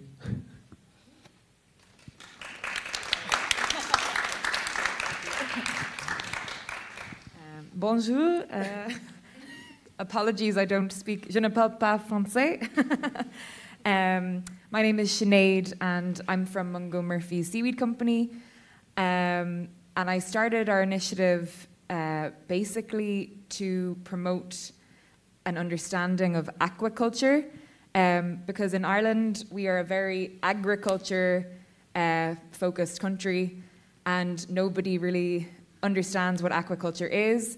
And for a long time, it was unfairly, I think, criticized for being, or maybe sometimes fairly criticized for being not great for the environment. So I know intensive salmon farming did a lot of damage to the reputation of the industry. So I thought, okay, well, we're working on a land-based recirculating aquaculture farm. So it would be nice to invite people to the farm to see what we do and to see how we grow a type of shellfish that in France is called ormeau. Is that right? Ormeau. And at the same time, to introduce people to the seaweed that is growing on the shore as well, and that was an important part of Irish people's diet for a really long time, but has been completely forgotten. So that's kind of how it started, and over time, as I've had visitors through the farm, it kind of became an opportunity to discuss the environmental problems that we're seeing in the marine environment. So with climate change, a lot of carbon dioxide is being absorbed by the seawater, causing ocean acidification, so just kind of highlighting that as an issue. Also, because of the the extensive agriculture on the island, a lot of runoff and fertilizer ends up in the rivers and into the sea. So it's just kind of making people aware, you know, as consumers, buying into certain foods, that has a knock-on effect on the environment. And just, I think it's good, I think, to get people when they're in a comfortable, relaxed environment, and just to kind of, in a friendly way, educate about these environmental concerns that are very important. So that's kind of, in a nutshell, what we do.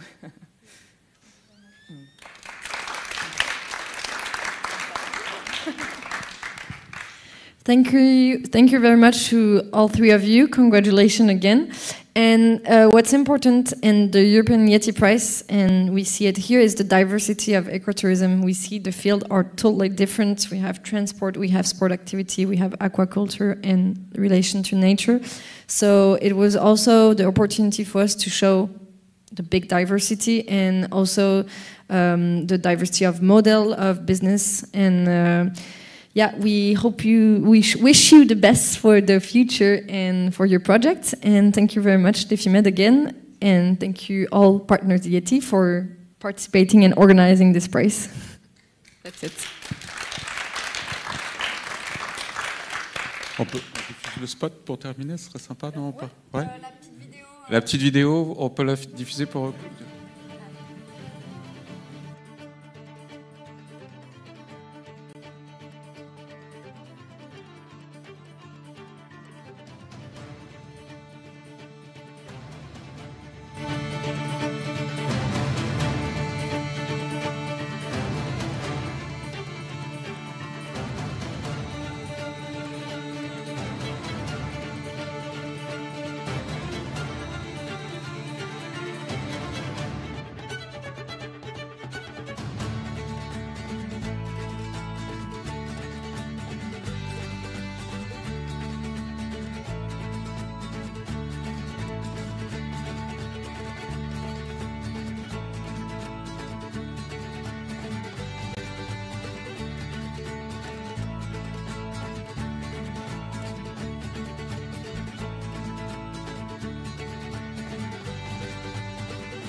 Excellent.